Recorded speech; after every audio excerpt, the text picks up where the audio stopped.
Овие денови ги анализираме сите слабости, но и искористувањето на сите можности во делот на зголемувањето на целосното зголемување на апсорбцијата на средствата кои што доаѓаат од Европската Унија по однос на сите програми. Ги направивме анализите, но заедно со потпредседателот бараме и решенија како да се зголеми, да ја зголемиме апсорбцијата на овие средства.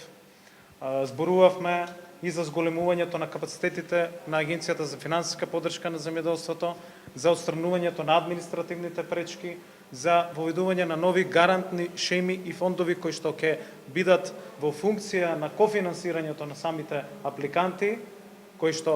на кои што исто така во периодот што следи ќе правиме план како да им се помогне, а со тоа да се зголеми апсорбцијата, акредитацијата на новите мерки во рамки на програмите, сето она што ќе доведе до зголемување на парите кои што треба да бидат инвестирани во македонското земјоделство. Денес сме тука да покажеме еден добар пример за лабораториска опрема која што е инсталирана во Државната фитосанитарна лабораторија преку средствата на ИПАРД, проект кој што е одржлив, проект кој што е поддржан и од институциите на државата и од Министерството и за кој што имаме согласно информациите и соодветни резултати. Зголемувањето на бројот на анализи на пестицидите, на резидуите од пестициди, односно преминот токму на оваа лабораторија која што е и кадровски и стручно, но и технички со оваа високо софистицирана лабораториска опрема како лабораторија опремена, ќе станува еден регионален центар покрај лабораториите во Солун и Софија, и тоа е една гордост, една добра практика која што треба да биде пример и за останатите институции, и за сите капацитети, и за правецот во кој што треба да бидат креирани проектите, се со цел да имаме успешна реализација на средствата кои што ни доаѓаат од ИПА програмите. Станува збор за лабораториска опрема за анализа на резидуи од пестициди, ги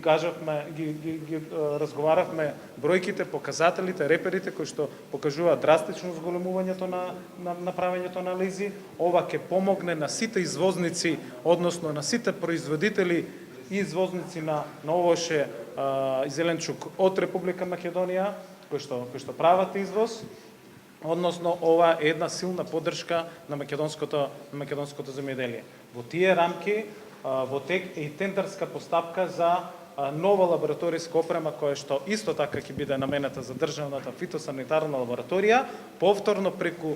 финансирана преку средствата на ИПА програмата, што е уште еден доказ за самата одржливост на овие успешни проекти кои што се спроведуваат. Ние како Министерство, како Влада, во овој дел особено успешно предводени и координирани од потпредседателот на владата господинот Бујар Осман, и навистина ќе ги правиме сите напори и ќе ги отстрануваме сите пречки и ќе направиме максимално напори во овој дел, се со цел да ги отстраниме постоечките бариери и пречки, да ги засилиме капацитетите на институциите соодветно и да креираме политики кои што ќе придонесат кон зголемувањето и искористеноста на средствата кои што ни доаѓаат по овој основ, се со цел да ги немаме поразителните бројки показатели кои што во претходниот период покажуваа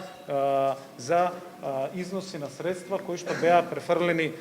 односно или вратени во буџетот на Европската Унија или префрлени од земјоделието во други сектори. Силно го убедуваме потпредседателот на владата дека навистина Министерството, органите во состав на Министерството, вклучително и Државната фитосанитарна лабораторија, агенциите, ќе правиме максимални напори со сите капацитети да навистина се посветиме токму на овие прашања и на овие политики кои што значат доаѓање на успешни проекти, односно зголемувањето на апсорбцијата на средства кои што ни стојат на располагање. Благодарам.